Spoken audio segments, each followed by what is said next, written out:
নমস্কার, সুচন্দা রান্নাঘরে সবাইকে স্বাগত জানাই। বৈশাখ মাস আমাদের ধর্ম মাস, আর এই দিনে আজকে আমি আমাদের গ্রামের লোকদের জন্য কিছু আয়োজন করেছি। এই সামান্য কিছু খাবারের আয়োজন। তো আপনাদের সাপোর্ট আর ভালোবাসা না পেলে এটা কখনোই সম্ভব হতো না। তো আপনারা যদি আমাকে সাপোর্ট আর ভালোবাসা দেন তাহলে আগামীতে হয়তো বা আমি আরো এর চেয়ে বেশি আয়োজন করতে পারবো। তো দেখেন আমি কি রকম আয়োজন করেছি।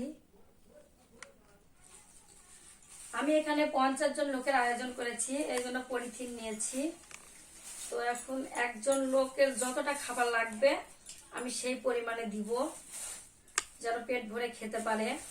আর এই পোলাওটা হচ্ছে একদম নিরামিষ পোলাও। এখানে বিভিন্ন রকমের সবজি দেওয়া, সবজি বলতে কাজু বাদাম, কিশমিশ, ছোলা বুট, সয়াবিন এইসব দিয়ে আমি এই পোলাওটা তৈরি করেছি। আর সঙ্গে থাকছে সবজি, এটা হচ্ছে 5 মিশালি সবজি। তো আমি এভাবে সবগুলো প্যাকেট করব।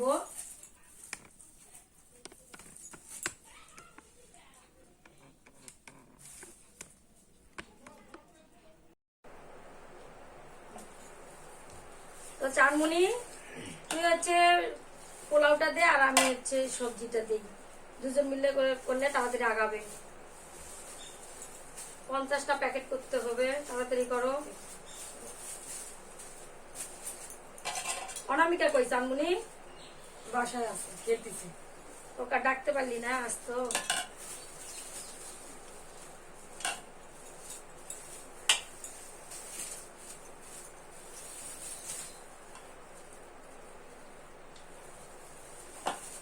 প্রচন্ড গরম পড়ছে রে, এত গরম, এত গরম আর ভালো লাগতেছে না। তো রান্না বান্না হয়ে গেছে বাসায়? রান্না বান্না সব শেষ। কি রান্না করলি? ভাজি করলাম, ডাল করলাম। অনেক রান্না করেছি। আর যে গরম, এত গরমে খাওয়াই যাচ্ছে না। এখন আবার কি ভালো লাগে জানিস? পান্তা ভাত ভালো লাগতেছে, ঠিক না? গরমের সময় পান্তা পান্তা, আলু সানা, কাঁচা মরিচ আর পেঁয়াজ, আহ কি মজা। সবজি দেইনি, সবজিটা দিয়ে দিই, খেতে কিন্তু সেই মজা।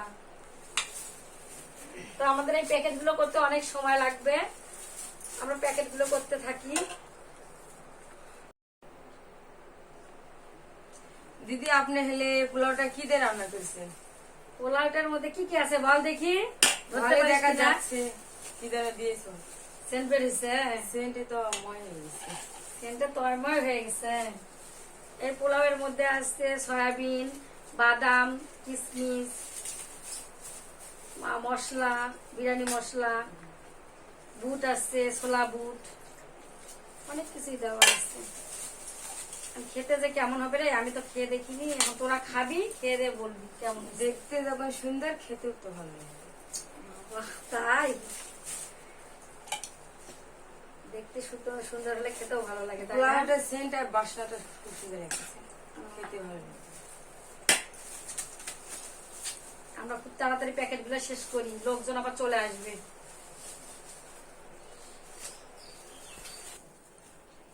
দিদি, আমার সবগুলা প্যাকেট করা হয়ে গেছে, আমি আগে রেখে দিচ্ছি। আচ্ছা, রাখে দে।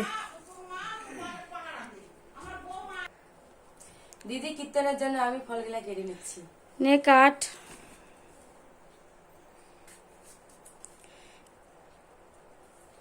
এটা কি ফল? শশা। আচ্ছা,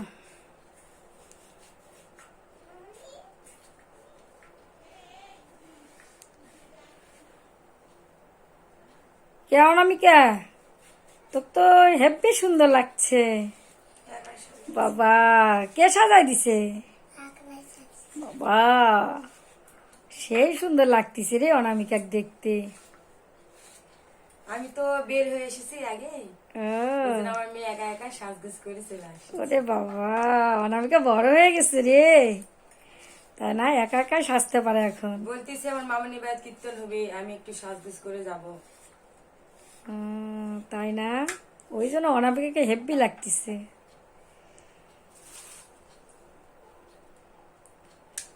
এবার কি কাটবি?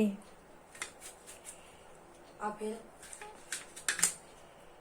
এখন আমি আপেল কাটছি।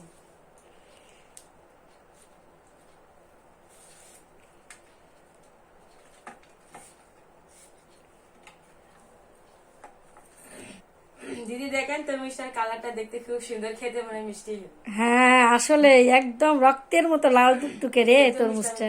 কেটে নিচ্ছি। আচ্ছা কেটে নাও। তরমুজটা বাজার থেকে কেটে আনছে, কিন্তু আমি দেখিনি, এই মাত্রই দেখলাম, খুবই সুন্দর।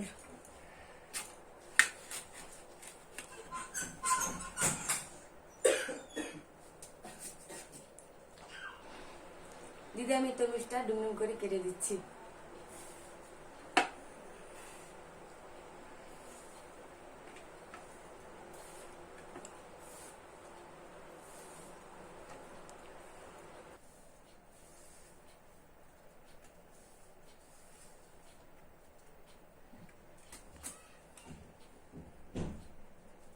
কো। অনামিকা একটু খাবি? তরমুজ খেতে মনে হচ্ছে?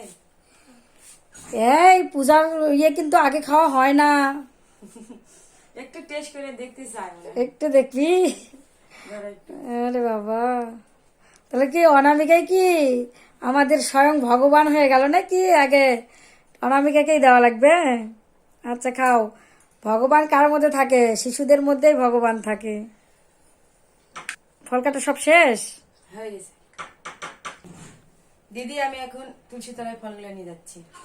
আচ্ছা ঠিক আছে যাও। হুম।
ওর মধ্যে কি আছে? ওটার মনে করছেন সাদা পাতা